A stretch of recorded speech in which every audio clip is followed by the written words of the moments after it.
बीड जिल्ह्यातील मस्साजोग गावचे सरपंच संतोष देशमुख यांचं अपहरण करून निर्गुण हत्या करण्यात आली। या घटनेवरून मस्साजोगसह राज्यातील नागरिकांनी आणि नेत्यांनी संताप व्यक्त केला आहे। या घटनेतील आरोपी अद्याप मोकाट फिरत आहेत। त्यांच्या निषेधार्थ बीडमध्ये सर्वपक्षीय मोर्चा काढण्यात आला। सरपंच संतोष देशमुख यांना न्याय मिळवून देण्यासाठी हा मोर्चा काढण्यात आला होता। या मोर्चात सर्वपक्षीय नेते, आमदार, खासदार, सामाजिक कार्यकर्ते आणि संघटना यांसह बीड जिल्हा रस्त्यावर उतरल्याचं दिसून आलं। नेमकं बीड प्रकरण काय? बीड जिल्ह्यातील मस्साजोग गावचे सरपंच संतोष पंडितराव देशमुख यांचे 9 डिसेंबर 2024 रोजी अपहरण करण्यात आले। त्यानंतर त्यांची निर्घृणपणे हत्या करण्यात आली। संतोष देशमुख यांच्या हत्येनंतर केज आणि मस्साजोग या 2 ठिकाणी आंदोलन करण्यात आली। आरोपींना तातडीने अटक करून त्यांना शिक्षा देण्याची मागणी झाली। मात्र यामध्ये राजकीय हस्तक्षेप असल्याची चर्चा सुरू झाली आणि प्रकरण वाढलं। आज 19 दिवस होऊन देखील या प्रकरणातील सूत्रधार अद्याप मोकाट फिरत आहेत। संतोष देशमुख यांच्या कुटुंबियांसह मस्साजोगच्या ग्रामस्थांनीही या हत्या प्रकरणाचा लवकरात लवकर तपास करून आरोपींवर कारवाई करण्याची मागणी केली आहे। संतोष देशमुख यांना न्याय मिळवून देण्यासाठी संपूर्ण बीड जिल्हा आणि सर्वपक्षीय नेते रस्त्यावर उतरल्याचं पाहायला मिळालं। बीड जिल्ह्यातील मस्साजोगचे सरपंच हत्या प्रकरणावरून राजकारण चांगलंच तापू लागलंय। या प्रकरणात वाल्मिक कराड यांचे नाव समोर येत असून ते राज्याचे मंत्री धनंजय मुंडे यांचा निकटवर्तीय असल्याचे सांगण्यात येत आहे। त्यावरून धनंजय मुंडे यांच्या राजीनाम्याची मागणी करण्यात येत असून शनिवारी बीडमध्ये झालेल्या सर्वपक्षीय मोर्चातही धनंजय मुंडे यांच्यावर टीका करण्यात आली। मस्साजोगचे सरपंच संतोष देशमुख यांच्या हत्येप्रकरणी आता पोलीस आणि सीआयडी कडून तपासणीची सूत्रे वेगाने फिरवली जात आहेत। या निर्घृण हत्या प्रकरणावरून बीडमध्येच नव्हे तर राज्यातही संतापाची लाट उसळली आहे। मंत्री धनंजय मुंडे यांचे निकटवर्तीय असलेल्या वाल्मिक कराडला या प्रकरणात अटक करण्याची मागणी सर्वपक्षीय नेत्यांनी केली आहे। राष्ट्रवादीचा आमदार प्रकाश सोळंके यांनी देखील धनंजय मुंडेंच्या राजीनाम्याची मागणी केली आहे। या प्रकरणातील मास्टरमाइंड आरोपी वाल्मिक कराड याला अटक होत नसल्यामुळे जोरदार टीका केली जात आहे। यामध्ये मंत्री धनंजय मुंडे यांचे नाव समोर येत असून त्यामध्ये अभिनेत्री प्राजक्ता माळी हिचे देखील नाव पुढे आले आहे। सत्ताधारी आमदार सुरेश धस यांनी धनंजय मुंडे यांच्यावर गंभीर आरोप केले आहेत। तसेच प्राजक्ता माळी ही परळीला सतत येत असल्याचा गंभीर आरोप देखील सत्ताधारी आमदार सुरेश धस यांनी केला आहे। सपना चौधरी, रश्मिका मंडाना, अजून काय माझ्या नवीन प्राजक्ता माळी, प्राजक्ता माळी सुद्धा आमच्या इकडे येतात बरं का।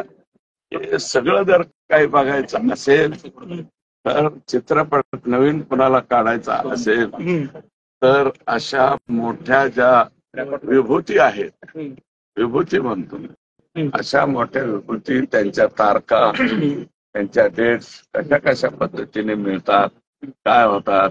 प्राजक्ता ताई सुद्धा आमच्या इथं येतात, त्या पण आल्या का? तर याच्यासाठी जर अतिशय जवळचा पत्ता तुम्हाला सापडायचा असेल तर तो आमच्या परळी पॅटर्न जो आहे, परळीचा हाही एक पॅटर्न आहे। यावर आता प्राजक्ता माळीने पत्रकार परिषद घेऊन प्रतिक्रिया दिली। प्राजक्ता माळीने आपल्या पत्रकार परिषदेत म्हटले आहे की लोकप्रतिनिधी आपल्यावर चिखलफेक करतात, त्यावेळी बोलणे आवश्यक असते।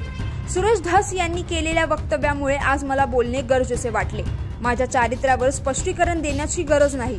प्राजक्ता माळीने मुंबईत पत्रकार परिषद घेत सुरेश धस यांच्या दाव्यांचा निषेध नोंदवत त्यांनी माफी मागावी असं म्हटलं आहे। बीडमध्ये कायदा सुव्यवस्थेचा प्रश्न निर्माण झाला असताना तुमची गाडी कलाकारांवर का घसरते? त्यांनी माफी मागितली नाही तर कायदेशीर मार्गाने माझ्या वकिलांमार्फत कारवाई करेल असा इशाराही प्राजक्ता माळीने धस यांना दिलाय। माझा एक बेसिक प्रश्न आहे सुरेश धस साहेबांना, तुम्ही एक राजकारणी आहात, आम्ही एक कलाकार आहोत। तुम्ही एका दुसऱ्या राजकारणावर कुठेतरी कुरघोडी करताय, टीका करताय, तुमचं जे काय चालू आहे लखलाभ तुम्ही ते करत राहा। या सगळ्यांमध्ये तुम्ही कलाकारांना का खेचता? आम्हा कलाकारांचा ह्याच्यामध्ये काय संबंध? काय बीडमध्ये काहीतरी कायदा सुव्यवस्थेचा काही प्रश्न निर्माण झालेला आहे, त्याच्यावर भाष्य करत असताना कलाकारांवर गाडी का घसरते? एक कलाकार म्हणून वेगवेगळ्या शहरांमध्ये जाणं, प्रेक्षकांचं मनोरंजन करणं हे कलाकारांचं काम आहे। आणि फक्त परळी नाही, महाराष्ट्राच्या कानाकोपऱ्यात जाऊन मी याही आधी कार्यक्रम केलेले आणि यापुढेही करत राहणार. प्रसार माध्यमांसमोर कसं बोलावं, काय बोलावं याचं ज्यांना भान नाहीये त्यांना मी विनंती करते की त्यांनी तितक्याच विनम्रतेनं माझी जाहीर माफी मागावी.